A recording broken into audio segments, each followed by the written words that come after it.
আল্লাহর রাসূল সাল্লাল্লাহু আলাইহি ওয়াসাল্লামকে আল্লাহ তাআলা জানিয়ে দিতে চান, বন্ধুরে দুনিয়ার জমিনে যেদিন আল্লাহর শত্রুদেরকে অগ্নিকুণ্ডলীর দিকে নিয়ে যাওয়া হবে কিয়ামতে, আল্লাহর শত্রু তারা যারা দুনিয়ার জমিনে আল্লাহর নাফরমানি করে, গুনার কাজ করে, হারাম কাজে লিপ্ত হয়, আল্লাহ যে কথাগুলা বলছেন সেই কথাগুলা যারা মানতে চায় না, আল্লাহর শত্রু তারা যারা আল্লাহর বিরোধিতা করে আল্লাহ সওয়াবের কাজ করতে বলেছেন, হালাল কাজ করতে বলেছেন, যারা হালাল কাজ ছেড়ে হারাম কাজে লিপ্ত হয়ে যায়, যারা ন্যায় ছেড়ে অন্যায় কাজে লিপ্ত হয়ে যায়, যারা দুনিয়ার জমিনে অশ্লীলতায় ভরপুর করে দেয়, আমরা এমন হাজী সাহেব আছি, আমরা এমন আল্লাহর গোলাম আছি, আমরা এমন তাহাজ্জুদওয়ালা আছি, আমরা এমন রোজাওয়ালা আছি, আমরা তাসবিহ পড়ি, আমরা কোরআন সুন্নাহর মতে চলি, আমরা 5 ওয়াক্ত মসজিদে ইবাদত করি, তাহাজ্জুদের সময় রাত্রবেলা কান্নাকাটি করে ভুক বসাইয়া দেই,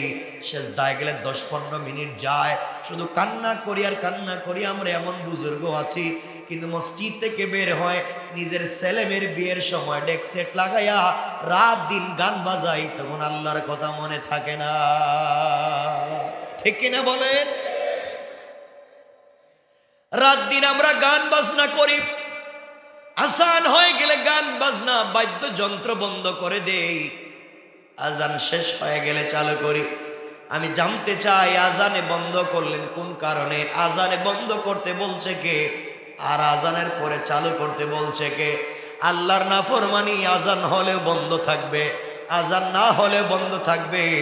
আপনি মসজিদে আসবেন, লম্বা লম্বা সালাত পড়বেন, সিজদা করবেন, আর মসজিদ থেকে বের হয়ে ডেক সেট লাগাইয়া সারা রাত সারাদিন নাচানাচি করে গান বাজনা করে ছেলে মেয়েদেরকে নাচাবেন, এমন মুসলমান আল্লাহর আদালতে কোনো দরকার নাই। আল্লাহ বলছেন তার নামাজ পড়বে, রোজা রাখবে, ইবাদত করবে, কিয়ামতের দিনে কোটি কোটি সালাত নিয়া, কোটি কোটি সওয়াব নিয়ে আমার সামনে আসবে। এই সালাত, এই সিয়াম তাদেরকে জান্নাত নিবে না, জাহান্নামে নিয়ে যাবে।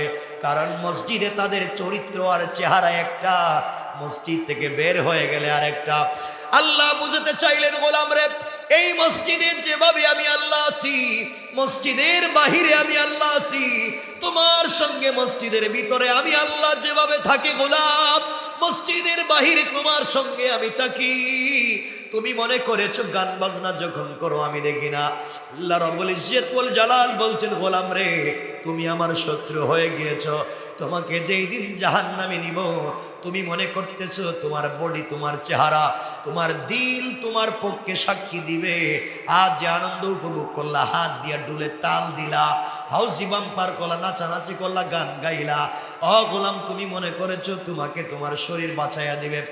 এরপরে আয়াতে আল্লাহ বললেন, হাত্তা ইদা মা জাউহা শাহিদা আলাইহিম সামউহুম ওয়া আবসারুহুম ওয়া জুলুদুহুম বিমা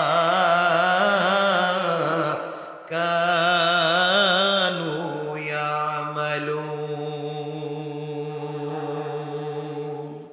আল্লাহ রাব্বুল ইজ্জত ওয়াল জালাল বললেন, তারা যখন জাহান্নামের কাছে পৌঁছে যাবে, আল্লাহ রব্বুল ইজ্জত ওয়াল জালাল যখন অগ্নিকুণ্ডলীর দিকে তাদেরকে টেনে নেবেন, ঠেলে তাদেরকে নিয়ে যাওয়া হবে, ওদেরকে বিন্যস্ত করা হবে বিভিন্ন দলে, বিভিন্ন দলে বিন্যস্ত করা হবে।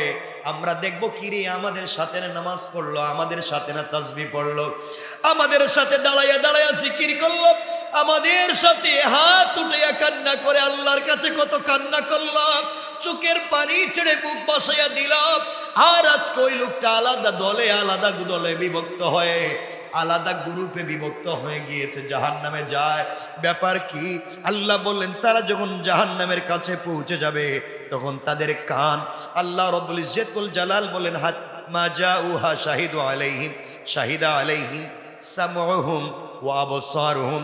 আল্লাহ বললেন তাদের কান, তাদের চক্ষু, তাদের কর্ম, তাদের কর্ম সম্পর্কে যখন দেখবে আর সাক্ষ্য দিবে, কান বলবে আল্লাহ তাআলা ও আজান শুনতো, আজান শুনে যেইভাবে গান বাজনা বন্ধ করত, আজান শেষ হয়ে গেলে আবার কান দিয়ে গান বাজনা শুনতো। আয় আল্লাহ, আজান শুরু হয়ে গেলে গান বন্ধ করে কান দিয়ে আজান শুনতো। আর আজান শোনা শেষ হয়ে গেলে ওই কান দিয়ে আবার গান শুনতো। মসজিদে এসে তোমার কোরআন তেলাওয়াত শুনতো কান দিয়া। মসজিদ থেকে বের হয়ে গেলে কি কান দিয়ে আবার বাদ্যযন্ত্র করত। আয় আল্লাহ, যেই হাত উপর দিকে উঠাইয়া চোখের পানি ছেড়ে কান্না করেছে, সেই হাত দিয়া মসজিদে কোরআন তেলাওয়াত করেছে, ওই হাত দিয়েই তো গান বাজনা অশ্লীলতাও ধরেছে। আল্লাহ রাব্বুল ইজ্জতুল জালালের কাছে চেহারা ত্বক সাক্ষী দিয়ে বলবে, আল্লাহ আমাকে দিয়ে তোমার ঘরে চুম্বন করেছে, আমাকে দিয়ে তোমার ঘরে সেজদায় পড়ে কান্না করে ডাক দিয়ে চোখের পানি দিয়ে বুক বাসি ডাক দিয়া বলেছে, আল্লাহ আর নাফরমানি করব না, জাহান্নামের কাছে যাব না। আমি বলেছিলাম তোমার বান্দা যা বলতেছে ঠিক হয়ে গেছে, মসজিদে আসছে, নামাজ পড়ছে, বোধহয় আর কোনোদিন নাফরমানি করবে না। আয় আল্লাহ, তোমার বান্দা মসজিদ থেকে বের হয়ে দুনিয়ার নিমক হারামির কাজে লিপ্ত হয়ে গিয়েছে, গান বাজনায় গিয়েছে, হারাম কাজে গিয়েছে। আমি সাক্ষ্য দিচ্ছি, চোখ আমাকে নিয়ে গেছে, আমি দেখছি, আমি কান সাক্ষ্য দিচ্ছি, আমি শুনছি, আমি হাত সাক্ষ্য দিচ্ছি, আমি ধরছি, আমি পা সাক্ষ্য দিচ্ছি, আমি হেঁটে হেঁটে গিয়েছি, আমি দিল সাক্ষ্য দিচ্ছি, আমাকে দিয়ে চিন্তা করেছে। আল্লাহ বললেন, গোলাম রে, হাত দিয়েছিলাম আমি, কেমনে নাফরমানের মতো আমার হাত দিয়ে আমার কোরআন না ধরে অন্যায় কাজে গেলে বল। আমি দিল দিয়েছিলাম, দিল দিয়ে আমাকে চিন্তা করবার কথা ছিল, কেন করলে না? তোর দিলে না আমি আল্লাহ বসা, তুই না বলতে আল্লাহ তো আমার দিলে আছে। নিমক হারামের মতো আল্লাহরে দিলে বসাইয়া তুই কেমনে গুনার কাজ করলে? ও নিমক হারাম, তুই কেমনে আমাকে নিজের কাছে বসাইয়া গুনার কাজ করলি? আমি আল্লাহ কোরআনে বলেছি, মিন হাবলিল ওয়ারিদ, আমি তোর গলার রগের চাইতে আরো কাছে বান্দা, আমাকে তো কাছাকাছি রাইকা কেমনে গুনার কাজ করলি? আমাকে পাশে বসাইয়া তুই কেমনে সিনেমা দেখলে? আমাকে কাছে বসাইয়া তুই কেমনে হারাম কাজ করলে বান্দা বল? ওই দিন তো সওয়াবের কাজও করলে, কান্নাকাটিও করলে, তুই মনে করছিলে একা হয়ে গেলে কেউ দেখবে না, ঘরের দরজা বন্ধ করে চার দেয়াল বন্ধ, তুমি মোবাইলে জাহান্নামের গুনার কাজ দেখো। গোলাপ চোখ চিৎকার করে বলছে, আল্লাহ আমাকে দিয়া বাধ্য করেছে, গুনার কাজ দেখতে বাধ্য করেছে। হাত বলবে, আল্লাহ আমাকে দিয়ে বাধ্য করেছে গুনার কাজ করতে। পা বলেছে, আল্লাহ আমাকে দিয়ে না দরজা লাগিয়ে রুমটা অন্ধকার করছে। আল্লাহ বলবেন, গোলাম বল, ওই জায়গায়ও আমি আল্লাহ দেখতাম রে বান্দা, আমি আল্লাহ কোনোদিন তোকে একা ছেড়ে দেই নাই বান্দা। তুই যখন একা হয়ে যাস, আমি মনে করি তোর কোনো শত্রু তোকে মেরে ফেলবে, এই জন্যে 19 জন ফেরেশতা দিয়ে তোকে পাহারাদারি করলাম। আর আমার ফেরেশতার পাহারাদারির ভিতরে থাইকা, আমার ফেরেশতার আমার সিকিউরিটি পাহারাদারির ভিতরে থাইকা, আমার জমিনে থাইকা, আমার রিজিক খাইয়া, আমার অক্সিজেন ব্যবহার করে, আমার দেওয়া হাত পাও দিয়া কেমনে নাফরমানি করলে? ও বান্দা, আজকে আমার কাছে কেন এসেছো বলো? বান্দা যখন জবাব দিতে পারবে না, আল্লাহ কথা না বলে ফেরেশতাদেরকে বলবেন, খুযূহু ফাগুল্লু সুম্মাল জাহিমা সাল্লু। ও ফেরেশতারা, ওই গোলামের হাতে পায়ে বেড়ি লাগাও, জাহান্নামের বেড়ি লাগাও, গলায় লাগাও, পায়ে লাগাও, হাতে লাগাও, আর ডান হাতকে ভেঙ্গে বুকের ভিতর দিকে ঢুকাইয়া পিছন দিকে বের করে দেও, হাতের মধ্যে বের করে দেও হাত। তোমার হাতে বেড়ি, পায়ে বেড়ি, মাথায় বেড়ি, হাত ভেঙে বুকের ভিতরের দিকে ঢুকাইয়া পিছন দিকে দিবে। আল্লাহ বলবেন ফেরেশতারা ও যা জিন্দগিতে করছে তার হাতে দাও। আমলনামা হাতে দেওয়া হবে। আল্লাহ বলবেন ইকরা কিতাবাকা কাফা বিনাফসিকাল ইয়াওমা আলাইকা হাসিবা। ও গোলাম যা করেছো পড়ো, দেখো কি করেছো পড়ো। গোলাম চিৎকার করে বলবে আল্লাহ হাতে পায়ের বেড়ির ব্যথা সহ্য হয় না, তা আমার হাত ভেঙ্গে বুকের ভিতর দিকে ঢুকাইয়া পিছন দিকে দিলা, মাথা সামন দিকে হাত পিছন দিকে পড়বো কেমনে? আমি না চোখ তো সামনের দিকে হাতে পিছন দিকে। ফেরেশতারা বলবে আল্লাহ আমরা কি ওর চোখের সামনে এনে ধরবো? আল্লাহ বলেন নাফরমান বান্দা আমারে তার কাছে বসাইয়া কেমনে গুনাহ করলো, আমাকে তার দিলে বসাইয়া কেমনে গুনাহ করলো, আমাকে তার ঘরে বসাইয়া কেমনে বিয়াদবের মতো গুনাহ করলো, আমাকে তার কাছে বসাইয়া কেমনে নিমক হারামের মতো গুনাহ করলো। আর আজকে তার সামনে তার আমলনামা দেওয়ার কোনো সুযোগ নাই। ঘাড়কে মটকাইয়া দেও, ঘাড়কে ভেঙ্গে দেও, ঘাড় পিছন দিকে করে তার আমলনামা তার হাতে দাও। গোলাম তোমার আমার নাফরমানির কারণে আল্লাহ তাআলা জমিনকে ধ্বংস করে দিতে চায়। রাত যখন গভীর হয়ে যায়, এই শহরে ঢাকা শহরে কত গুনার কাজ হয়। রাত যত অন্ধকার হয় এই ঢাকা শহরে কত গুনার কাজ হয়। আসমান বাড়ি হয়ে যায় গুনার কাজে, অশ্লীলতায়। কত ছাদের নিচে, কত ফ্ল্যাটে, কত বাসায়, কত রাস্তায় গুনার কাজ আর গুনার কাজ। আল্লাহ বললেন ফেরেশতারা যাও শহরটা ভেঙ্গে দাও। এই শহরের সবগুলা লোক গুনাহগার হয়ে গিয়েছে। এমন সময় ফেরেশতারা আসে রে, আসে দেখে গুনার শহরে কোন ফ্ল্যাটের কর্নারে ছোট্ট বাচ্চা হাফেজে কোরআন হচ্ছে। সবাই ঘুমায়া গিয়েছে, এই এলাকার সবাই ঘুমিয়ে গিয়েছে। হিফজুল কোরআনের 8 বছরের বাচ্চা গভীর রাত্র 3টায় ঘুম থেকে উঠে সেজদায় পড়ে ডাক দিয়ে বলেছে আল্লাহ এই শহরে তো আমিও থাকি, গভীর রাত্রে আমিও তো কোরআন পড়ি। ফেরেশতারা বলছে আল্লাহ গিয়েছিলাম শহর ভেঙ্গে দিতে, গিয়ে দেখি বাচ্চারা উঠে উঠে ঘরের কর্নারে কোনায় কোনায় কোরআন পড়ে। আল্লাহ বললেন ফেরেশতারা সাক্ষী থাকো, আজ এই শহরকে ধ্বংস করে দিতে চাইলাম, এই বাচ্চাদের কারণে ওদেরকে বাঁচাইয়া দিলাম।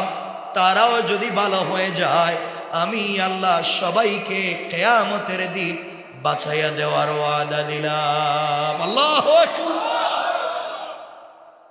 আপনি কেমনে জাহান্নামের আগুন থেকে বাঁচাবেন, কেমনে গুনার কাছ থেকে বাঁচাবেন?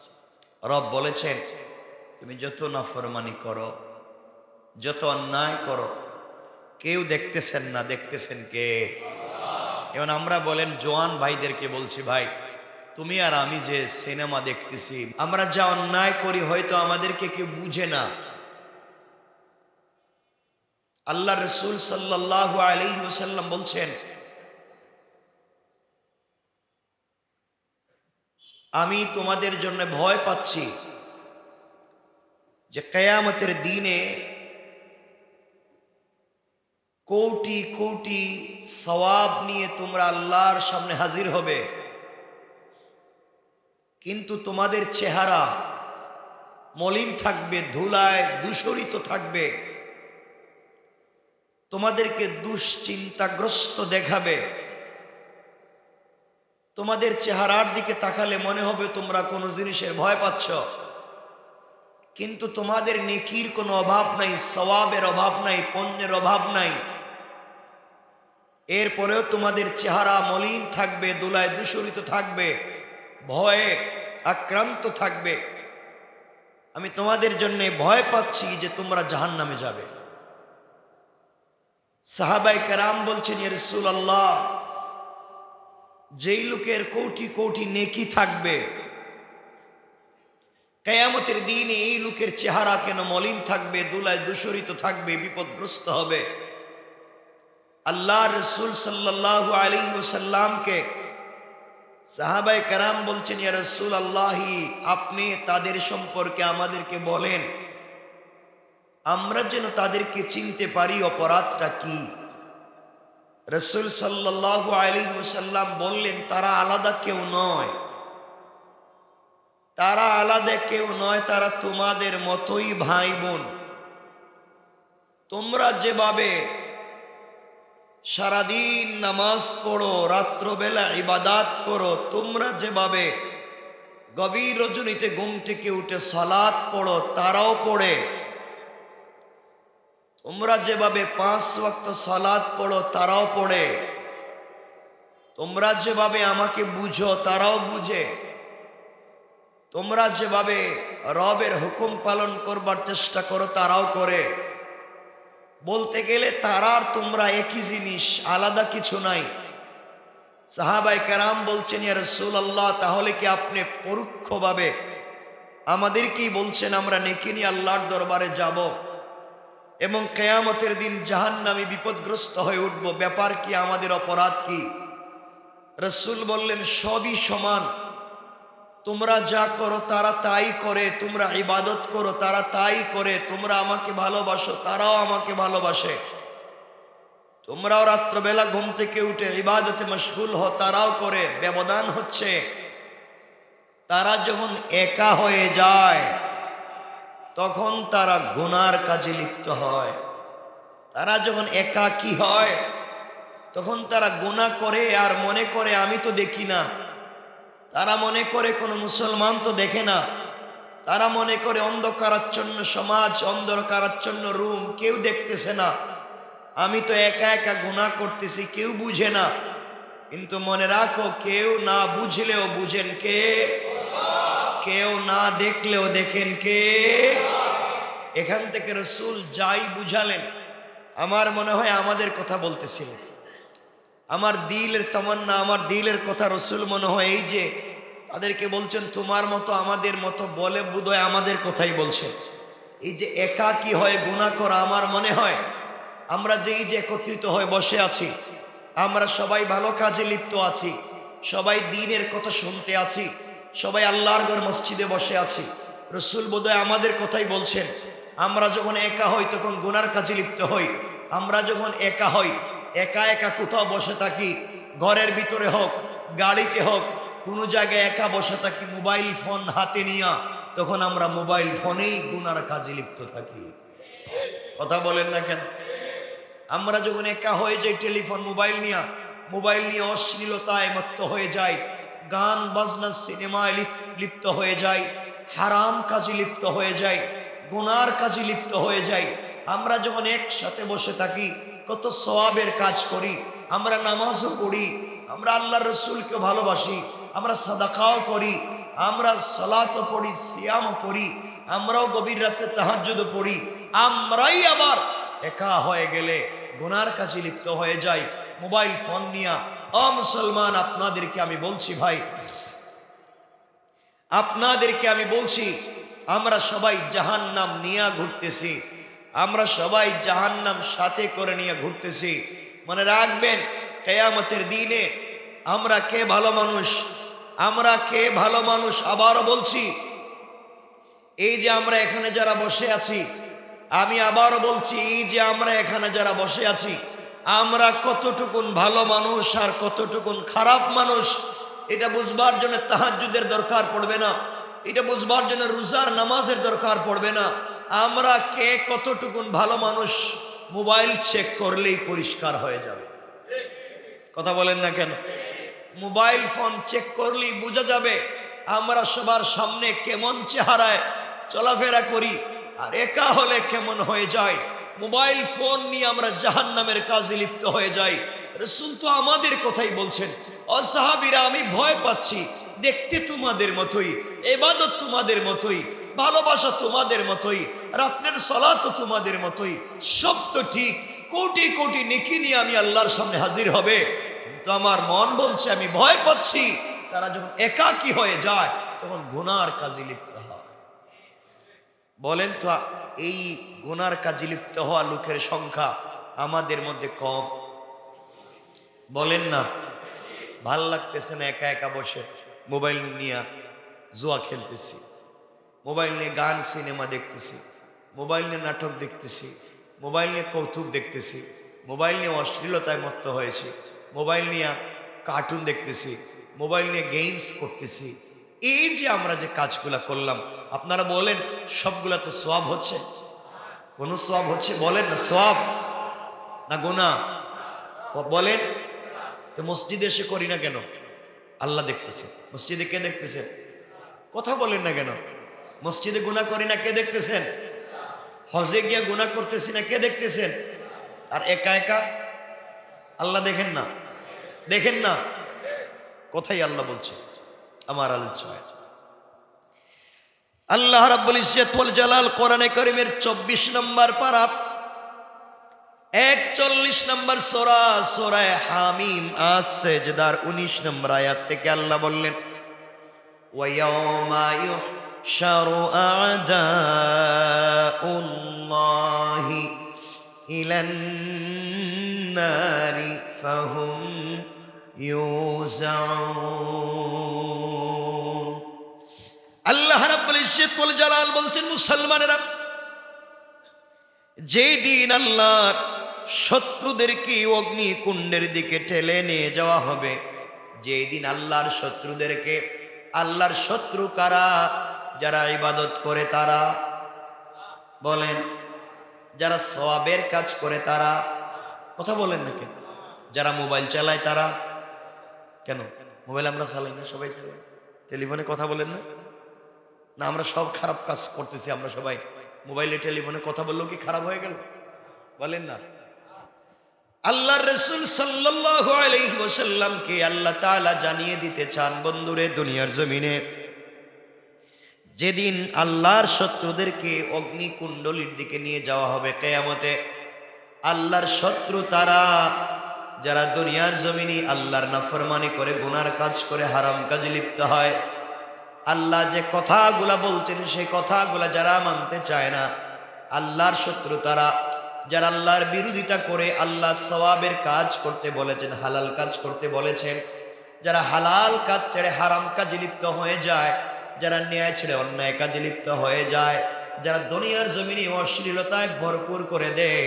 আমরা এমন হাজী সাহেব আছি, আমরা এমন আল্লাহর গোলাম আছি, আমরা এমন তাহাজ্জুদওয়ালা আছি, আমরা এমন রোজাওয়ালা আছি, আমরা তাসবিহ পড়ি, আমরা কোরআন সুন্নাহর মতে চলি, আমরা 5 ওয়াক্ত মসজিদে ইবাদত করি, তাহাজ্জুদের সময় রাত্রবেলা কান্নাকাটি করে ভুক বসাইয়া দেই, সেজদায় গেলে 10-15 মিনিট যায়, শুধু কান্না করি আর কান্না করি। আমরা এমন বুজুর্গ আছি কিন্তু মসজিদ থেকে বের হয় নিজের ছেলেমেয়ের বিয়ের সময় ডেক সেট লাগাইয়া রাত দিন গান বাজাই, তখন আল্লাহর কথা মনে থাকে না। ঠিক কিনা বলেন? রাত দিন আমরা গান বাজনা করি, আজান হয়ে গেলে গান বাজনা বাদ্যযন্ত্র বন্ধ করে দেই, আজান শেষ হয়ে গেলে চালু করি। আমি জানতে চাই আজানে বন্ধ করলেন কোন কারণে? আজানে বন্ধ করতে বলছে কে? আর আজানের পরে চালু করতে বলছে কে? আল্লাহর নাফরমানি আজান হলে বন্ধ থাকবে, আজান না হলে বন্ধ থাকবে।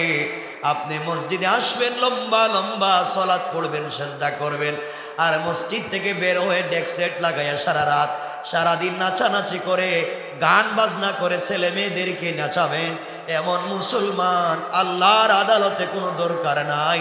আল্লাহ বলছেন তার নামাজ পড়বে, রোজা রাখবে, ইবাদত করবে, কিয়ামতের দিনে কোটি কোটি সালাত নিয়া, কোটি কোটি সওয়াব নিয়ে আমার সামনে আসবে। এই সালাত, এই সিয়াম তাদেরকে জান্নাত নিবে না, জাহান্নামে নিয়ে যাবে। কারণ মসজিদে তাদের চরিত্র আর চেহারা একটা, মসজিদ থেকে বের হয়ে গেলে আরেকটা। আল্লাহ বুঝাতে চাইলেন গোলাম রে, এই মসজিদে যেভাবে আমি আল্লাহ আছি, মসজিদের বাহিরে আমি আল্লাহ আছি, তোমার সঙ্গে মসজিদের ভিতরে আমি আল্লাহ যেভাবে থাকি গোলাম, মসজিদের বাহিরে তোমার সঙ্গে আমি থাকি। তুমি মনে করেছো গান বাজনা যখন করো আমি দেখি না। আল্লাহ রাব্বুল ইজ্জত ওয়াল জালাল বলছেন, গোলাম রে তুমি আমার শত্রু হয়ে গিয়েছো। তোমাকে যেই দিন জাহান্নামে নিব, তুমি মনে করতেছো তোমার বডি, তোমার চেহারা, তোমার দিল তোমার পক্ষে সাক্ষী দিবে। আজ যে আনন্দ উপভোগ করলা, হাত দিয়া ডুলে তাল দিলা, হাউসি বাম্পার করলা, নাচানাচি করলা, গান গাইলা, ও গোলাম তুমি মনে করেছো তোমাকে তোমার শরীর বাঁচাইয়া দিবে। এরপরে আয়াতে আল্লাহ বললেন, হাত্তা ইদা মা জাউহা শাহিদা আলাইহিম সামউহুম ওয়া আবসারুহুম ওয়া জুলুদুহুম বিমা কানু ইয়ামালুন। আল্লাহ রাব্বুল ইজ্জত ওয়াল জালাল বললেন, তারা যখন জাহান্নামের কাছে পৌঁছে যাবে, আল্লাহ রাব্বুল ইজ্জত ওয়াল জালাল যখন অগ্নিকুণ্ডলীর দিকে তাদেরকে টেনে নেবেন, ঠেলে তাদেরকে নিয়ে যাওয়া হবে, ওদেরকে বিন্যস্ত করা হবে বিভিন্ন দলে বিন্যস্ত করা হবে। আমরা দেখবো কিরে আমাদের সাথে না নামাজ পড়লো, আমাদের সাথে না তাসবিহ পড়লো, আমাদের সাথে দাঁড়াইয়া দাঁড়াইয়া জিকির করলো, আমাদের সাথে হাত উঠাইয়া কান্না করে আল্লাহর কাছে কত কান্না করলাম, চোখের পানি ছেড়ে বুক বাসাইয়া দিলাম। আর আজকে ওই লোকটা আলাদা দলে বিভক্ত হয়ে, আলাদা গ্রুপে বিভক্ত হয়ে গিয়েছে, জাহান্নামে যায়। ব্যাপার কি? আল্লাহ বললেন, তারা যখন জাহান্নামের কাছে পৌঁছে যাবে তখন তাদের কান, আল্লাহ রাব্বুল ইজ্জত ওয়াল জালাল বলেন, হাত মা জাউহা শাহিদা আলাইহিম সামউহুম ওয়া আবসারুহুম। আল্লাহ বললেন তাদের কান, তাদের চক্ষু, তাদের কর্ম সম্পর্কে যখন দেখবে আর সাক্ষ্য দিবে, কান বলবে আল্লাহ তাআলা ও আজান শুনতো, আজান শুনে যেইভাবে গান বাজনা বন্ধ করত, আজান শেষ হয়ে গেলে আবার কান দিয়ে গান বাজনা শুনতো। আয় আল্লাহ, আজান শুরু হয়ে গেলে গান বন্ধ করে কান দিয়ে আজান শুনতো, আর আজান শোনা শেষ হয়ে গেলে ওই কান দিয়ে আবার গান শুনতো। মসজিদে এসে তোমার কোরআন তেলাওয়াত শুনতো কান দিয়া, মসজিদ থেকে বের হয়ে গেলে কি কান দিয়ে আবার বাদ্যযন্ত্র করত। আয় আল্লাহ, যেই হাত উপর দিকে উঠাইয়া চোখের পানি ছেড়ে কান্না করেছে, সেই হাত দিয়া মসজিদে কোরআন তেলাওয়াত করেছে, ওই হাত দিয়েই তো গান বাজনা অশ্লীলতাও ধরেছে। আল্লাহ রাব্বুল ইজ্জত ওয়াল জালালের কাছে চেহারা ত্বক সাক্ষী দিয়ে বলবে, আল্লাহ আমাকে দিয়ে তোমার ঘরে চুম্বন করেছে, আমাকে দিয়ে তোমার ঘরে সেজদায় পড়ে কান্না করে ডাক দিয়ে চোখের পানি দিয়ে বুক বাসি ডাক দিয়া বলেছে, আল্লাহ আর নাফরমানি করব না, জাহান্নামের কাছে যাব না। আমি বলেছিলাম তোমার বান্দা যা বলতেছে ঠিক হয়ে গেছে, মসজিদে আসছে, নামাজ পড়ছে, বোধহয় আর কোনোদিন নাফরমানি করবে না। আয় আল্লাহ, তোমার বান্দা মসজিদ থেকে বের হয়ে দুনিয়ার নিমক হারামির কাজে লিপ্ত হয়ে গিয়েছে, গান বাজনায় গিয়েছে, হারাম কাজে গিয়েছে। আমি সাক্ষ্য দিচ্ছি, চোখ আমাকে নিয়ে গেছে, আমি দেখছি, আমি কান সাক্ষ্য দিচ্ছি, আমি শুনছি, আমি হাত সাক্ষ্য দিচ্ছি, আমি ধরছি, আমি পা সাক্ষ্য দিচ্ছি, আমি হেঁটে হেঁটে গিয়েছি, আমি দিল সাক্ষ্য দিচ্ছি, আমাকে দিয়ে চিন্তা করেছে। আল্লাহ বললেন, গোলাম রে হাত দিয়েছিলাম আমি, কেমনে নাফরমানের মতো আমার হাত দিয়ে আমার কোরআন না ধরে অন্যায় কাজে গেলে বল। আমি দিল দিয়েছিলাম, দিল দিয়ে আমাকে চিন্তা করবার কথা ছিল, কেন করলে না? তোর দিলে না আমি আল্লাহ বসা, তুই না বলতে আল্লাহ তো আমার দিলে আছে। নিমক হারামের মতো আল্লাহরে দিলে বসাইয়া তুই কেমনে গুনার কাজ করলে? ও নিমক হারাম, তুই কেমনে আমাকে নিজের কাছে বসাইয়া গুনার কাজ করলি? আমি আল্লাহ কোরআনে বলেছি, মিন হাবলিল ওয়ারিদ, আমি তোর গলার রগের চাইতে আরো কাছে বান্দা, আমাকে তো কাছাকাছি রাইকা কেমনে গুনার কাজ করলে? আমাকে পাশে বসাইয়া তুই কেমনে সিনেমা দেখলে? আমাকে কাছে বসাইয়া তুই কেমনে হারাম কাজ করলে বান্দা বল। ওই দিন তো সওয়াবের কাজও করলে, কান্নাকাটিও করলে, তুই মনে করছিলে একা হয়ে গেলে কেউ দেখবে না। ঘরের দরজা বন্ধ করে চার দেয়াল বন্ধ, তুমি মোবাইলে জাহান্নামের গুনার কাজ দেখো। গোলাপ চোখ চিৎকার করে বলছে আল্লাহ আমাকে দিয়া বাধ্য করেছে, গুনার কাজ দেখতে বাধ্য করেছে। হাত বলবে আল্লাহ আমাকে দিয়ে বাধ্য করেছে গুনার কাজ করতে। পা বলেছে আল্লাহ আমাকে দিয়ে না দরজা লাগিয়ে রুমটা অন্ধকার করছে। আল্লাহ বলবেন গোলাম বল, ওই জায়গায়ও আমি আল্লাহ দেখতাম রে বান্দা। আমি আল্লাহ কোনোদিন তোকে একা ছেড়ে দেই নাই বান্দা। তুই যখন একা হয়ে যাস আমি মনে করি তোর কোনো শত্রু তোকে মেরে ফেলবে, এই জন্যে 19 জন ফেরেশতা দিয়ে তোকে পাহারাদারি করলাম। আর আমার ফেরেশতার পাহারাদারির ভিতরে থাইকা, আমার ফেরেশতার আমার সিকিউরিটি পাহারাদারির ভিতরে থাইকা, আমার জমিনে থাইকা, আমার রিজিক খাইয়া, আমার অক্সিজেন ব্যবহার করে, আমার দেওয়া হাত পাও দিয়া কেমনে নাফরমানি করলে। ও বান্দা আজকে আমার কাছে কেন এসেছো বলো। বান্দা যখন জবাব দিতে পারবে না, আল্লাহ কথা না বলে ফেরেশতাদেরকে বলবেন খুদুহু ফাগুল্লু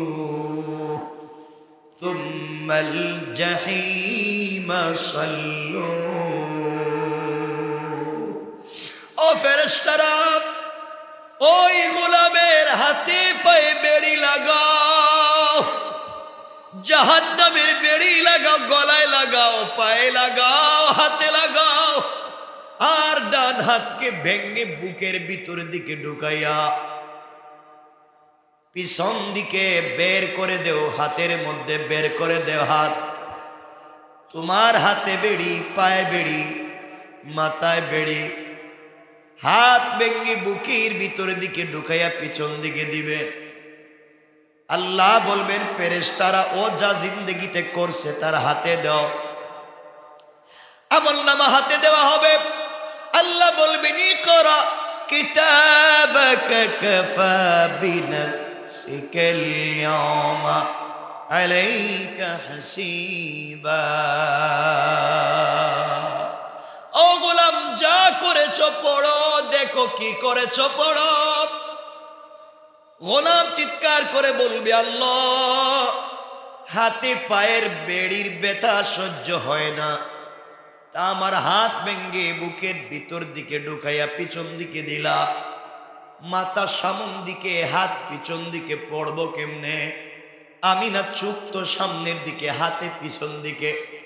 ফেরেশতারা বলবে আল্লাহ আমরা কি ওর চোখের সামনে এনে ধরব? আল্লাহ বলেন নাফরমান বান্দা আমারে তার কাছে বসাইয়া কেমনে গুনাহ করলো, আমাকে তার দিলে বসাইয়া কেমনে গুনাহ করলো, আমাকে তার ঘরে বসাইয়া কেমনে বেয়াদবের মতো গুনাহ করলো, আমাকে তার কাছে বসাইয়া কেমনে নিমক হারামের মতো গুনাহ করলো। আর আজকে তার সামনে তার আমলনামা দেওয়ার কোনো সুযোগ নাই। ঘাড়কে মটকাইয়া দেও, ঘাড়কে ভেঙ্গে দেও, ঘাড় পিছন দিকে করে তার আমলনামা তার হাতে দাও। গোলাম তোমার আমার নাফরমানির কারণে আল্লাহ তাআলা জমিনকে ধ্বংস করে দিতে চায়। রাত যখন গভীর হয়ে যায়, এই শহরে ঢাকা শহরে কত গুনার কাজ হয়। রাত যত অন্ধকার হয় এই ঢাকা শহরে কত গুনার কাজ হয়। আসমান বাড়ি হয়ে যায় গুনার কাজে, অশ্লীলতায়। কত ছাদের নিচে, কত ফ্ল্যাটে, কত বাসায়, কত রাস্তায় গুনার কাজ আর গুনার কাজ। আল্লাহ বললেন ফেরেশতারা যাও শহরটা ভেঙ্গে দাও। এই শহরের সবগুলা লোক গুনাহগার হয়ে গিয়েছে। এমন সময় ফেরেশতারা আসে রে, আসে দেখে গুনার শহরে কোন ফ্ল্যাটের কর্নারে ছোট্ট বাচ্চা হাফেজে কোরআন হচ্ছে। সবাই ঘুমায়া গিয়েছে, এই এলাকার সবাই ঘুমিয়ে গিয়েছে। হিফজুল কোরআনের 8 বছরের বাচ্চা গভীর রাত্র 3টায় ঘুম থেকে উঠে সেজদায় পড়ে ডাক দিয়ে বলেছে, আল্লাহ, এই শহরে তো আমিও থাকি, গভীর রাত্রে আমিও তো কোরআন পড়ি। ফেরেশতারা বলছে, আল্লাহ, গিয়েছিলাম শহর ভেঙ্গে দিতে, গিয়ে দেখি বাচ্চারা উঠে উঠে ঘরের কর্নারে কোনায় কোনায় কোরআন পড়ে। আল্লাহ বললেন, ফেরেশতারা সাক্ষী থাকো, আজ এই শহরকে ধ্বংস করে দিতে চাইলাম, এই বাচ্চাদের কারণে ওদেরকে বাঁচাইয়া দিলাম, তারাও যদি ভালো হয়ে যায় আমি আল্লাহ সবাইকে কিয়ামতের দিন বাঁচাইয়া দেওয়ার ওয়াদা দিলাম। আল্লাহু আকবার। আপনি কেমনে জাহান্নামের আগুন থেকে বাঁচাবেন, কেমনে গুনার কাছ থেকে বাঁচাবেন? রব বলেছেন, তুমি যত নাফরমানি করো, যত অন্যায় করো, কেউ দেখতেছেন না, দেখতেছেন কে? এখন আমরা বলেন জওয়ান ভাইদেরকে বলছি, ভাই তুমি আর আমি যে সিনেমা দেখতেছি, মোবাইলে অশ্লীলতা গুনাহ করতেছি, কেউ দেখতেছে না, কে দেখতেছে? সবাই বলেন আল্লাহ দেখতেছেন। আল্লাহ বলছেন, তাদের কান, তাদের চেহারা, তাদের চোখ, তাদের হাত পাও ওই দিন আল্লাহর কাছে সাক্ষ্য দিবে। ওই দিন আমরা বলবো ক্বালু লিজুলুদিহিম, আমরা আমাদের চেহারারে বলবো, চেহারা যার ক্রিমের জন্য, পারফিউমের জন্য, চেহারাকে সুন্দর করবার জন্য কত মেকআপ করেছেন, কত কিছু করেছেন, আমরা চেহারাকে বলবো ক্বালু লিজুলুদিহিম লিমা শাহিদতুম আলাইনা, আমরা আমাদের ত্বককে বলবো, তোমরা আমাদের বিপক্ষে কেমনে সাক্ষী দিলে, কেমনে তুই আমার বিরুদ্ধে সাক্ষী দেস, আমি তোর জন্য কত কিছু করলাম, এই চেহারাকে সুন্দর রাখবার জন্য কত কিছু করলাম, লেমা শাহিদতুম আলাইনা, তুই কেমনে আমার বিরুদ্ধে আল্লাহর দরবারে সাক্ষী দেস? তখন চেহারা বলবে, আল্লাহ সব কিছুকে বাক শক্তি দিয়েছেন, আমি কিন্তু আজকে কথা বলতেছি, আল্লাহ আমাকে বলছেন কথা বলার জন্য, আমি আল্লাহ আমাকে সৃষ্টি করছেন, আল্লাহর থেকে আল্লাহর খেয়ে আল্লাহর সামনে দাঁড়াই আমি মিথ্যা কথা বলতে পারবো না, আমি যা জানি আজকে সব বইলা দিব। কি বুঝলেন? আপনার এই চামড়া, আমার এই চামড়া বলতেছে আমি যা জানি সব বলে দিব। আল্লাহু আকবার বলে কে বলতেছে? আরে আল্লাহ না আছে, আচ্ছা চামড়া বলতেছে, চামড়া বলতেছে যা জানি সব বলে দিব। বিশ্বাস হয় না? বলেন বিশ্বাস হয় না? এই চামড়া আসেনি আপনাদের শরীরে, এটারে মনে করছেন খুব বিশ্বস্ত বন্ধু, কাটলেই এখানের কাটলেই আপনি এটা লাগান ওটা লাগান বন্ধ করেন, খুব ভালো বন্ধু আপনার এই শরীরের চামড়া। কিয়ামতের দিন হেই আপনার বিরুদ্ধে সাক্ষী দিবে, এই চামড়া সাক্ষী দিবে। আপনি পায়ে ব্যথা পাইলে কত কষ্ট পান, তাড়াতাড়ি ব্যান্ডেজ করেন, পুরো বডি অকেজ হয়ে যায়। পায়ের একটা আঙ্গুলে ব্যথা পাইলে, এই আঙ্গুলে ব্যথা পাইলে সাথে সাথে তাকে ব্যান্ডেজ করে ভালো করতে চান, ওই সাক্ষী দিবে, ওই আপনার বিরুদ্ধে সাক্ষী। আপনি আপনার চোখে সুরমা লাগান, ডিজাইন করেন, চমৎকার করেন, কানকে নাককে, কিয়ামতের দিন তারা সাক্ষ্য দিবে। বিশ্বাস হয় না? কথা বলেন বিশ্বাস হয় না? মাথার চুলের গোড়া থেকে পায়ের পাতা পর্যন্ত প্রত্যেকটা অঙ্গ প্রত্যঙ্গ আল্লাহর দরবারে ওই দিন সাক্ষ্য দিবে। বিশ্বাস হয়? বলেন বিশ্বাস হয়? তাহলে আমরা দরজা লাগাই যে গুনাহ করি, কেউ দেখে না? বলেন কেউ দেখে না? কম্বলের নিচেও কেউ দেখে না? বোধহয় না, দেখে না মনে হয়। হ্যাঁ, কে দেখেন? সবাই বলেন কে দেখেন? জোয়ানেরা বলো, কলেজে পড়ো, স্কুলে পড়ো, ইউনিভার্সিটিতে পড়ো, গুনার কাজ করো, চুপ দিয়া, হাত দিয়া, পা দিয়া, অঙ্গ প্রত্যঙ্গ দিয়া, কেউ দেখে না। দেখেন কে? আল্লাহ। কি জবাব দিবা? কি জবাব আল্লাহর কাছে দিবা? আল্লাহ বলছেন, আমি তো তোমার চামড়াকে বলবো কথা বল, ওই দিন চামড়া বলবে আপনি কি করছেন। বিশ্বাস হয়? আচ্ছা, এরপর আল্লাহ রাব্বুল ইজ্জত ওয়াল জালাল বলছেন, এরপরে কান রে ধরবেন। 22 নম্বর আয়াত থেকে বলছেন, কান রে ধরবেন। কান, তুই বল তোর এদিকে কি কি শুনছে। আপনি বলবেন না, আমি তো সারাদিন ওয়াজ শুনছি। কি বলবেন? বলবেন নি? আপনি বলবেন সারাদিন তো ওয়াজ শুনছি আর জিকির করছি, তসবিহ পড়ছি, আমি তো আর কান দিয়ে আর কিচ্ছু করি নাই। আল্লাহ বলবেন, কান একটু কথা বলতো। বলবে, আল্লাহ মসজিদে এসে ওয়াজ শুনছি ঠিকই, কিন্তু মসজিদ থেকে বাইরে গিয়েই ধুম ধাড়াক্কা শুরু করে আওয়াজ শুরু করে দিয়েছে গানের। বলবে না এটা? কান কান শুনলে বলবে না? মনে হয় কানছেন, এরপরে কান রে ধরবেন। এরপর আল্লাহ বলছেন চোখ রে ধরবেন। চোখ, তুমি বলো তো কি দেখছো? আল্লাহ দেখছি বলতেছেন, একবার কাছে আইনি এভাবে দেখছে, দেখা যায়নি গুনাহ। আল্লাহ আমি তো সব জানি। আল্লাহ বলবেন চোখ তুমি সাক্ষী দিচ্ছ, কান তুমি সাক্ষী দিচ্ছ, চামড়া তুমি সাক্ষী দিচ্ছ। ও বলবে, আমি বলবো আল্লাহ ওরা যা কইতেছে সব মিথ্যা কথা, আমি কিচ্ছু করি নাই, এরা আমার বিরুদ্ধে আজকে লাগছে, আমার বিরুদ্ধে, আমি এদেরকে খাওয়াইলাম, হাত পা ঠিক রাখলাম, সুস্থ রাখলাম, এরা আমার বিরুদ্ধে কথা বলতেছে। আল্লাহ বলবেন বোধহয় তোমার সাথে দুশ্মনী, এরা তোমার বিরুদ্ধে কথা বলতেছে। আল্লাহ এদের সাক্ষী আসেনি, আমি যে গুনাহ করছি এদেরকে বলেন সাক্ষী আনতে। আমরা বলবো ওই যে আল্লাহ আয়াতে বলতেছে, আল্লাহ এদের সাক্ষী আসেনি। কান যে বললো আমি গুনাহ করছি এর সাক্ষী আসেনি, নাক যে বললো আমি গুনাহ করছি এর সাক্ষী আসেনি, হাত যে বললো আমি অন্যায় করছি এর বলেন সাক্ষী আসেনি। আল্লাহ বলবেন নাক কান হাত মুখ ঘটনা কি? তুমি যে এক বেচারার বিরুদ্ধে এত কথা বললা, এই গুনাহ করছে ওই গুনাহ করছে, তোমার সাক্ষী আসেনি? কান বলবে আল্লাহ আমার সাক্ষী আছে। সুবহানাল্লাহ বললেন না? মন চিন্তা করেন, কান বলতেছে সাক্ষী আছে, বলতে বাস্তব সাক্ষী। কয় বাস্তব সাক্ষী কি? একবারে ভিডিও সহ লিখিত ফাইল আছে, ভিডিও আছে, ফটো আছে। আল্লাহু আকবার বলেন। আল্লাহ বলবেন বিষয় কি? আমরা বলবো কান, ঘটনা কি? তুই ভিডিও কই পাইলে? তুই বলস ফাইল আছে, এগুলো কই পাইলে? তুই লেখালেখি করলো কে? আল্লাহ রাব্বুল ইজ্জত ওয়াল জালাল কিরামান কাতিবিন যে ফেরেশতা, তাদেরকে বলবেন শোনো রে, তোমরা কোথায়? আমার এই বান্দার হাত পাও বলছে গুনাহ করছে, বান্দা অস্বীকার করতেছে সেগুলা করে নাই। সাক্ষীর প্রয়োজন। আমার গোলামের জন্ম থেকে নিয়ে মৃত্যুর দিন পর্যন্ত যেই ফাইল আসে, ফাইলটা নিয়ে আসো।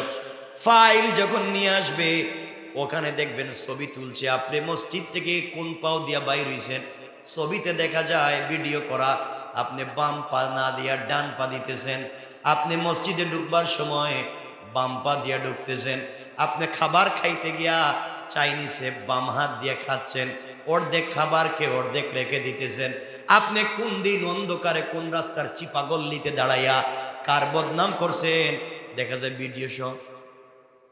বিশ্বাস হয় না? কথা বলেন না কেন?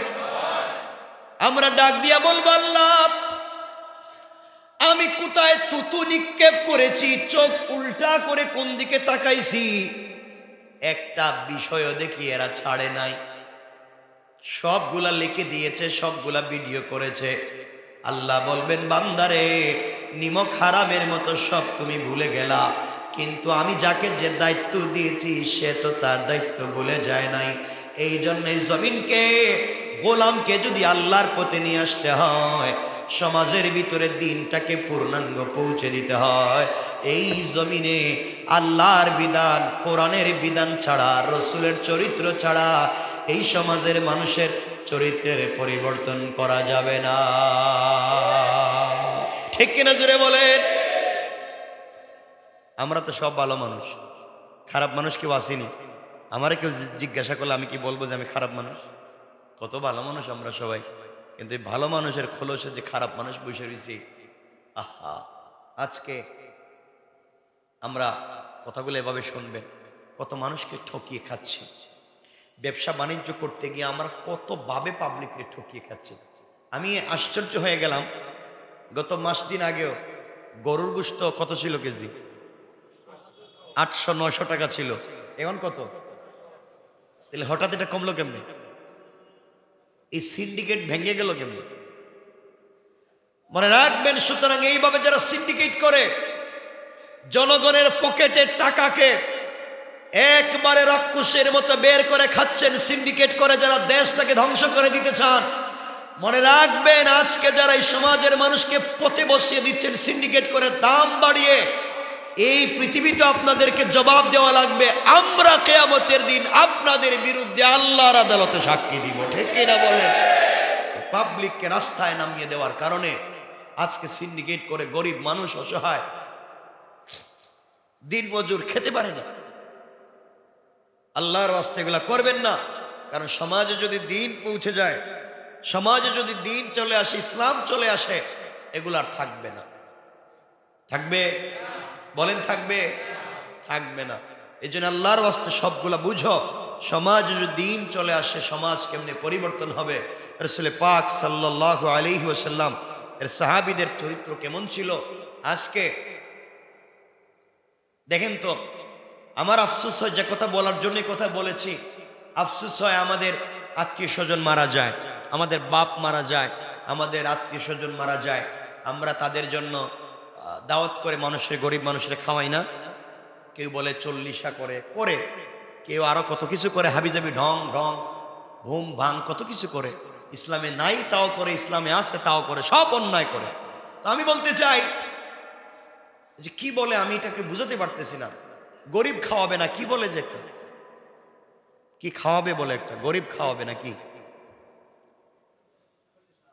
এই এগুলো সব কাঙ্গালি বুঝ বলছে। একটা একটা ভালো শব্দ কাঙ্গালি বুঝ, এক এক জায়গায় এক একটা কাঙ্গালি বুঝ করবে, বা যেভাবেই হোক গরিব মানুষের খাওয়াবে। বেচারার পয়সাতে 5টা 10টা গরু জবাই করে কাঙ্গালি বুঝ করলো, মানে গরিব মানুষের খাওয়াবে, তার বাপ মা মরছে এই উসিলায় খাওয়াচ্ছে। আমি যেটা বলতে চাই শোনেন, খাওয়াতে গিয়া যারা গরিব মানুষ সারা বছর একদিন খাইতে পারে নাই, এদেরকে খাবার দেয়, খাওয়ায়। কথা বলেন না কেন? নাম দিছে কাঙ্গালি বুঝ, আর দাওয়াত দিতেছে মন্ত্রী সাহেবরে। কথা বলেন না কেন? দাওয়াত দিচ্ছে এলাকার গণ্যমান্য পয়সাওয়ালা শিল্পপতি টাকাওয়ালাদেরকে দাওয়াত দিতেছে। এদেরকে কাঙ্গালি বুঝে নিয়ে ভালো করে একবারে পেট বইরা প্লেটে নিয়ে গুস্ত ফুলো বিরিয়ানি খাওয়াচ্ছে, আর যাদের নামে খাওয়াচ্ছে এদেরকে উঠানে বসাই রেখে দিচ্ছে। কথা বলেন না কেন? সুতরাং এই সমস্ত যারা এই সমস্ত ভুজবাজ করে আর গরিবরে খাওয়ানোর নাম করে ধনী মানুষ যারা প্লেট নিয়ে লাইনে বসা যায়, এদেরকে যদি খাবার না দিয়ে 100 টাকা করে হাতে ধরাইয়া দেওয়া হয়, আর বলছিলাম গরু জবাই করে খাওয়াবো, আমি পারতেছি না, সময় নাই, 100 টাকা করে নিয়ে যান, দোকানে গিয়ে খাইয়া নিয়ে, কেউ নিবনি টাকা, তখন আর টাকা নিবেন। আমি টাকা নিতে আসছি না, আমি তো খাইতে আসছি। তোমার লজ্জা শরম নাই? গরিবের খাবার তুমি খাইতে আসছো? বলেন, এগুলো সমাজে নাই? কথা বলেন না কেন? গরিব মানুষের জন্য করে তাবারুক, সব খাওয়ায়া দেয় ধনী মানুষ, নাম দেয় গরিব মানুষের, কিন্তু চেয়ার টেবিলে ঘরের ভিতরে যারা খায় এরা কারা? বড় লোক, ধনী লোকদেরকে ওখানে খাওয়ায়, আর যাদের নামে এদেরকে খাবার। হারাম, সবগুলো হারাম, এগুলো বাদ দেও। যার হক তার কাছে হকটা পৌঁছে দেও, আল্লাহর ওয়াস্তে যার হক তাকে হকটা দিয়ে দেও। অন্যায় অনাচার থেকে বাঁচো। দিন যদি সমাজে চলে আসে, সমাজ কেমনে পরিবর্তন হয়ে যেতে পারে। আজকে সমাজে দেখবেন নেতা যদি সিগারেট খায়, তে কর্মী কি খায়? হ্যাঁ, বেনসন না ফাতার বিড়ি। মানে সিস্টেমটা কত খারাপ হচ্ছে। আমি যা বলতে চাই, দিন যদি সমাজে চলে আসে, সমাজ কেমনে হবে একটু সংক্ষেপ করে বলতে চাই, মনোযোগ দিয়ে শুনে। আমার মুসলমান বন্ধুগণ, গভীর মনোযোগ। আল্লাহর পয়গম্বর, আখিরি জামানার নবী, সরকারে কায়নাত, দু জাহানের সরদার, নবী রহমত জনাবে মুহাম্মদ রাসূলুল্লাহ সাল্লাল্লাহু আলাইহি ওয়াসাল্লাম দুনিয়ার জমিন থেকে বিদায় নিয়ে গেলেন। তার হাতে গড়া সাহাবীদেরকে, তারা খাদেমদেরকে দুনিয়ার জমিনে রেখে গেলেন, তারা হাওয়ারিদেরকে দুনিয়ার জমিনে রেখে গেলেন, তার বন্ধু সহপাঠীদেরকে দুনিয়ার জমিনে রেখে গেলেন। একজন ভালো মানুষের বন্ধু কেমন হয়? সৎ চরিত্রবান মানুষের বন্ধু কেমন হয়? রাসূল পাক সাল্লাল্লাহু আলাইহি ওয়াসাল্লাম দুনিয়ার জমিন থেকে বিদায় নিয়ে চলে গেলেন। কিছুদিন পরে এই জমিনের খলিফা, এই রাষ্ট্রের মদিনা নামক রাষ্ট্রের খলিফা হয়ে গেলেন সিদ্দিকে আকবর রাদিয়াল্লাহু তাআলা আনহু। কিছুদিন সিদ্দিকে আকবর এই জমিনে, আল্লাহর জমিনে আল্লাহর দ্বীনের আমানত রক্ষা করতে চাইলেন। রাসূল পাক চলে যাওয়ার পরে তিনি সেবা করলেন, খিদমত করলেন। সিদ্দিকে আকবর ইন্তেকাল করলেন, এই জমিনের খলিফা হয়ে গেলেন হযরত ওমর। হযরত ওমর তো মাত্রাতিরিক্ত গরম মানুষ, যার সঙ্গে কোনো স্যাক্রিফাইস নাই, যিনি দরদ আর নরম কোনো সুর বুঝতে পারে না, যার কাছে ইনসাফ একবারে সমান সমান। এই লোকটা যখন খলিফা হয়ে গেলেন, এই দুনিয়ার খলিফা, শুধুমাত্র আমাদের দেশের মতো একটা দেশের প্রেসিডেন্ট না, অর্ধ জাহানের খলিফা। পৃথিবীর পূর্ব থেকে পশ্চিম, উত্তর থেকে দক্ষিণ, গোটা দুনিয়ার অর্ধেক রাষ্ট্রের প্রেসিডেন্ট হয়ে গেলেন হজরতে। কথাগুলো বুঝো রে ভাই, অমরের মতো মানুষ আমাদের সমাজে দরকার আছে না নাই? কথাগুলো বুঝো, দিল দিয়া বুঝো, ইসলামটাকে বুঝো। দুহাত জোড় করে বলছি, ভালো করে বুঝো। আল্লাহ আমাদের যাদেরকে গ্রামের মুরব্বী বানাইছেন, সমাজের অভিভাবক বানাইছেন, দলের নেতা বানাইছেন, লিডার বানাইছেন, পাড়ার লিডার বানাইছেন, দুহাত জোড় করে বলছি বাইরে, আল্লাহ আমাকে বানান নাই, তোমাকে বানাইছেন। এর অর্থ তোমাকে একটা গুরুর দায়িত্ব দিয়েছেন, তোমার কাছে আমানত দিয়েছেন, তোমাকে দায়িত্বশীল মনে করে তোমার কাছে দায়িত্ব দিয়েছেন। বাইরে দুহাত জোর করে বলছি, দুনিয়ার আমানতটা রক্ষা করো। তুমি তোমার অধীনস্থদের হক আদায় করো, তুমি তোমার কর্মীর সাথে ভালো ব্যবহার করো, তুমি তোমার সমাজের সাধারণ নাগরিকের সঙ্গে ভালো ব্যবহার করো। আল্লাহ রসুল বলেছেন, যেই ব্যক্তিকে আল্লাহ ক্ষমতা দিলেন আর ওই ব্যক্তি ক্ষমতা পাওয়ার পরে যদি ক্ষমতার ঠিক ব্যবহার করে, অধীনস্থদের সাথে ভালো ব্যবহার করে, প্রশাসক হওয়ার পরেও সমাজের মানুষের সাথে উত্তম আচরণ করে, আল্লাহ রসুল বললেন কিয়ামতের দিনে যত দল লোক আমার সঙ্গে বিনা হিসাবে জান্নাতে যাবে, যারা দায়িত্ব পাওয়ার পরেও অধীনস্থদের সাথে উত্তম ব্যবহার করে, সমবন্টন করে সমাজে পূর্ণাঙ্গ সমান অধিকার প্রতিষ্ঠা করেছে, আল্লাহ রসুল বলেছেন কিয়ামতের দিনে তার হাত ধরে জান্নাতে পৌঁছে যাবে। খলিফাতুল মুসলিমিন আমিরুল মুমিনিন হযরতে ওমর ফারুক রাদিয়াল্লাহু তাআলা আনহু যখন খলিফা হয়ে গেলেন, হযরতে ওমর ফারুক রাদিয়াল্লাহু তাআলা আনহু একদিন চাইলেন মুসলিম বাহিনীর অবস্থা সচক্ষে দেখবেন। মুসলমান সৈন্যবাহিনী বিভিন্ন দেশের ভিতরে যারা যুদ্ধে গিয়েছে তাদের খবর তিনি নিজ চোখে দেখবেন, নিজে নিজে গিয়ে তাদের খবর নেবেন। হযরত ওমর চিন্তা করলেন, মুসলমান বাহিনী বিভিন্ন দেশে যুদ্ধে আছে, আমি নিজে যাব, তাদের খবর নিবে, খোঁজ খবর নিব। কারণ যখন প্রেসিডেন্ট সৈন্যবাহিনীর সামনে দাঁড়াইয়া যায় তখন তারা দুর্বল হলেও শক্তি পায়। কথা বলেন না কেন? মুরব্বী যদি সমাজের সামনে দাঁড়াইয়া যায়, ছোট ছোট যারা আছে তারাও শক্তি পায়। হযরত ওমর চিন্তা করলেন, আমি যাই, মুসলমানদের অবস্থাও জানবো, মুসলমানরা কি অবস্থায় আছে তাও বুঝতে পারবো। এই বলে হযরত ওমর ফারুক রাদিয়াল্লাহু তাআলা আনহু ঘোড়ায় চড়ে, ঘোড়ার পিঠে চড়ে মদিনা থেকে চলতে লাগলেন শামের দিকে, শামের সীমান্তের দিকে চলতে লাগলেন। শাম যাবেন, আজকের সিরিয়া থেকে নিয়ে পুরা এলাকা তখন শাম ছিল। শামের দিকে হযরত ওমর ফারুক রাদিয়াল্লাহু তাআলা আনহু পৌঁছে গেলেন। ওই জায়গার সেনাপ্রধান ছিলেন আবু উবাইদা ইবনুল জাররাহ রাদিয়াল্লাহু তাআলা আনহু।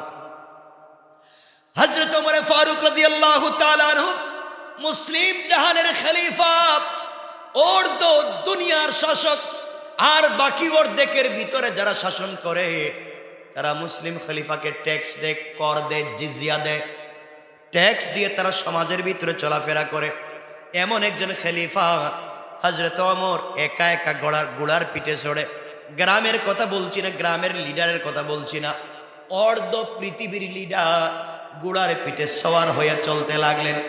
রাস্তায় যাওয়ার সময় দেখলেন কত মহিলা গভীর রজনীতে হাতে পায়ে অর্নামেন্টস জুয়েলারি নিয়ে, স্বর্ণের ব্যাগ নিয়ে হেঁটে যায়, কেউ ধরে না, কেউ দেখে না। আবার জিজ্ঞাসা করলেন একজনকে ধরে, মারে তোমার হাতে এতগুলো স্বর্ণ, কোনো ডাকাত চোর কি তোমাকে দেখে না? মহিলা জবাব দিচ্ছে, জওয়ানকে, গভীর রজনীতে তুমিও হেঁটে যাও, আমি তোমাকে চিনলাম না জওয়ান রে। এই রাষ্ট্রের খলিফা হযরত ওমর কোরআন দিয়ে চালায়, এই রাষ্ট্রের ভিতরে চুরো আল্লাহর ওলি হয়ে গিয়েছে। আল্লাহু আকবার। এই রাষ্ট্রের খলিফা হযরত ওমর, এই রাষ্ট্রের চুরেরা আল্লাহর ওলি হয়ে গিয়েছে। কিছু দূর যাওয়ার পরে দেখেন হযরত ওমর, লম্বা ইতিহাস, দুটা ঘটনা পাওয়া যায়, লম্বা ইতিহাস। হযরত ওমর ফারুক রাদিয়াল্লাহু তাআলা আনহু দেখতে পাইলেন একজন মহিলা জোয়ান যুবতী একটা মেয়ে মানুষ, যুবতী একটা মেয়ে, অর্ধরাত্র হয়ে গিয়েছে। কোথায় যাবে, যাওয়ার কোনো জায়গা নাই, তার কাছে কোটি কোটি টাকার স্বর্ণ মুদ্রা। মহিলা ডাক দিয়া বলছে, জোয়ান আমি অনেক দূরে যেতে চাই, এই রাত্রবেলা কোথায় যাব, রাস্তাঘাট চিনি না, কি করা লাগবে? হযরত ওমর ফারুক রাদিয়াল্লাহু তাআলা আনহু দেখতে পাইলেন একটা জোয়ানের সঙ্গে ওই মেয়েটার কথা হয়। ওমর ফারুক রাদিয়াল্লাহু তাআলা আনহু অন্য জায়গায় তাঁবু ফেলে দিলেন। চিন্তা করলেন তিনি খবর নেবেন কি হয়। ওই যুবক ডাক দিয়া বলছে, বোন রে, দেখতে তুমি আমার বোনের মতো, তোমাকে বোন ডাকলাম ভাই হিসাবে, তুমি আমার কাছে রাত্রবেলা থেকে যাও, রাত্রটা কাটাইয়া দাও, আমি বিশ্বাস করি তোমার কোনো ক্ষতি হবে না। ইসলাম যদি রাষ্ট্রে তৈরি হয়, যা দেখেন কি হয়। একটা যুবতী মেয়ে একটা অপরিচিত ছেলের কথায় সাড়া দিয়েছে। রাষ্ট্রে খলিফা হযরত ওমর দূর থেকে সবগুলা দেখেন, তিনিও তাঁবু ফেলে দিলেন, দেখি তো কি হয়। ওই ছেলেটা শেষ পর্যন্ত মেয়েটার সর্বনাশ করে কিনা, অথবা সর্বস্ব লুটে নিয়ে যায় কিনা। রাত্রবেলা তাঁবুটা টাঙ্গাইয়া মেয়েটা ঘুমিয়ে পড়েছে। মেয়েটাকে ঘুম পাড়াইয়া তার সমুদয় সম্পদগুলা মেয়েটার মাথার কাছে রেখে দিয়া ওই ছেলেটা সারা রাত্র দাঁড়াইয়া দাঁড়াইয়া বন্দুক হাতে নিয়ে পাহারাদারি করে। একটা জোয়ান যুবক ছেলে, 18-20 বছরের যুবক ছেলে, 18-20 বছরের একটা যুবতী মেয়েকে অন্ধকার রাত্রে কাঁপে। কোটি টাকার সম্পদ সাথে পাওয়ার পরে সম্পদও নেয় না, মেয়েটার উপরে হিংস্র জানোয়ারের মতো পড়ে না, সারা রাত দাঁড়িয়ে দাঁড়িয়ে পাহারাদারি করতে লাগলো। মেয়েটাও সারা রাত না ঘুমায় ঘুমায় যুবকটাকে পরীক্ষা করে, দেখিনি আমার উপরে হিংস্র জানোয়ারের মতো ঝাঁপিয়ে পড়ে কিনা, দেখি আমার সম্পদগুলা নিয়ে যায় কিনা। ফজরের আজান হয়ে গেল, সূর্য উদিত হয়ে গেল। মেয়েটা ডাক দিয়ে বলছে, বাইরে তুমি আমাকে বোনের মর্যাদা দিলে, তুমি আমাকে বোন ডাকলা, আমি জানতে চাই ভাই বল, তোকে আমি চিনি না, তুই আমাকে চিনোস না, আমি একটা জোয়ান, আমি একটা যুবতী মেয়ে, তুমি একটা যুবক ছেলে। রাত্রে আমাকে একা পেয়ে আমি মনে করেছি হিংস্র জানোয়ারের মতো আমার উপরে ঝাঁপিয়ে পড়বে, আমার উপরে পড়লে না, আমার সম্পদগুলো নিলে না, বরং একজন অভিভাবক ভাইয়ের মতো সারা রাত দাঁড়াইয়া দাঁড়াইয়া আমাকে পাহারাদারি করেছো। কেন তুমি করেছো আমি জানতে চাই। যুবক চুকের পানি ছেড়ে ডাক দিয়া বলেছে, আমি একজন মুসলিম, আমি একজন মুসলিম, আমার দিলে আল্লাহর 30 পারা কোরআন। আল্লাহু আকবার। এই জমিনের খলিফা হযরত ওমর এই মাটির নিচে শুয়ে আছেন রাসূল পাক সাল্লাল্লাহু আলাইহি ওয়াসাল্লাম। ইসলাম আমাদেরকে শিক্ষা দিয়েছে মানুষের আমানত রক্ষা করতে হবে। বোন রে, পুরো পৃথিবীর মালিক হয়ে যদি তুমি এখানে বসে থাকতে, আমার জীবন যৌবন বিসর্জন করে হলো তোমাকে হেফাজত করতাম। ইসলাম আমাদেরকে শিক্ষা দিয়েছে এই পৃথিবীর সকল নাগরিক আমাদের কাছে আমানতদার। মেয়ে ডাক দিয়া বলছে, বাইরে যেই মুসলমানের ভয়ে, যেই মুসলমানের চরিত্রের কথা শুনে পলায়ন করতে চাইলাম, তুমি সারা রাত দাঁড়াইয়া দাঁড়াইয়া পাহারাদারি করে আমার কাছে ইসলামের যে সৌন্দর্য তুলে ধরেছ, আর দেরি করা যায় না, তুমি আমাকে কালিমা পড়াইয়া মুসলমান বানাইয়া দাও। ইসলামটা কেমন সুন্দর ছিল, কেমন চরিত্র ছিল ইসলামের। হযরত ওমর ফারুক রাদিয়াল্লাহু তাআলা আনহু আস্তে আস্তে করে হাঁটতে লাগলেন, সংক্ষেপ করে দিয়ে লম্বা হয়ে যায়। ওমর যখন চলে গেলেন, দীর্ঘ পথ চলবার পরে আস্তে আস্তে করে শামে চলে গেলেন। হযরতে আবু উবাইদা ইবনুল জাররাহ রাদিয়াল্লাহু তাআলা আনহু হঠাৎ করে তাকাইয়া দেখেন অর্ধ পৃথিবীর রাষ্ট্রপ্রধান একা একা ঘোড়ার পিঠে। আল্লাহু আকবার। অর্ধ দুনিয়ার খলিফা হযরত ওমর ঘোড়ার পিঠে সওয়ার হয়ে এসেছেন। হযরত ওমর চিন্তা করলেন, আমি তো অনেক দূরে মদিনায় থাকি, শাম অনেক দূরে, আবু উবাইদা তো ভদ্র ফ্যামিলির, সমাজের একটা উন্নত সোসাইটির পরিবারের ছেলে। আবু উবাইদা ভালো পরিবারে ছিল, দামি দামি খাবার খাইছে। দেখি তো এখন আবু উবাইদা তো সেনা প্রধান, কি খায়, কি হক আদায় করে, বিশাল বড় দায়িত্ব, যুদ্ধের ময়দানের সেনা প্রধান আবু উবাইদা। তার ঘরটা কেমন, তার বিছানাটা কেমন, তার দস্তারখানটা কেমন, তার খাবারটা কেমন, খাবারে কি কি আইটেম থাকে দেখতে চাই। আবু উবাইদা ইবনুল জাররাহকে ডাক দিয়ে বলছেন, শোনো, দুপুরের সময় হয়ে গিয়েছে, আমার পেটে খিদে লেগেছে, আমি কিছু খাবার খেতে চাই, জানতে চাই তোমাদের কাছে কোনো খাবার আছে কি? একজন রাষ্ট্রপ্রধান জিজ্ঞাসা করেন, খাবার আসেনি? আল্লাহু আকবার। একজন রাষ্ট্রপ্রধান জিজ্ঞাসা করে, খাবার আসেনি। আর আজকে আমরা কি করি একটু চিন্তা করেন তো, কি করি সমাজে? আমার বন্ধুগণ, আবু উবাইদা ইবনুল জাররাহ বলেন, আমিরুল মুমিনিন, খলিফাতুল মুসলিমিন, আপনি বলছেন খাবার আসেনি, আপনি কি খাবার খেতে চান? সাধারণ সেনা সদস্যদের খাবার খেতে চান নাকি সেনা প্রধানের খাবার খেতে চান? কথাগুলা বুঝবেন।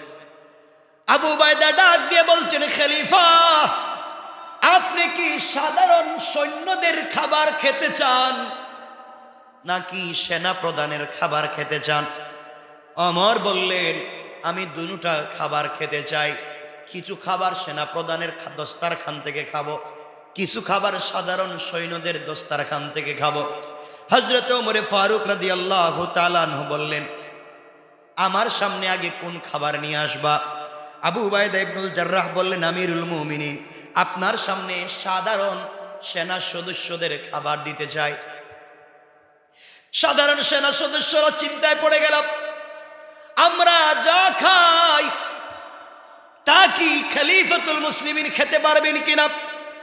আমার বন্ধুগণ, কথাগুলো সংক্ষেপ করে শুনেন। এক পর্যায়ে যখন তার সামনে খাবার দেওয়া হলো, সাধারণ সেনা সদস্যদের খাবারে প্রথমে গোশত, এরপরে জুল, এরপরে বার্লি, আমরা যেটাকে শারিদ বলি।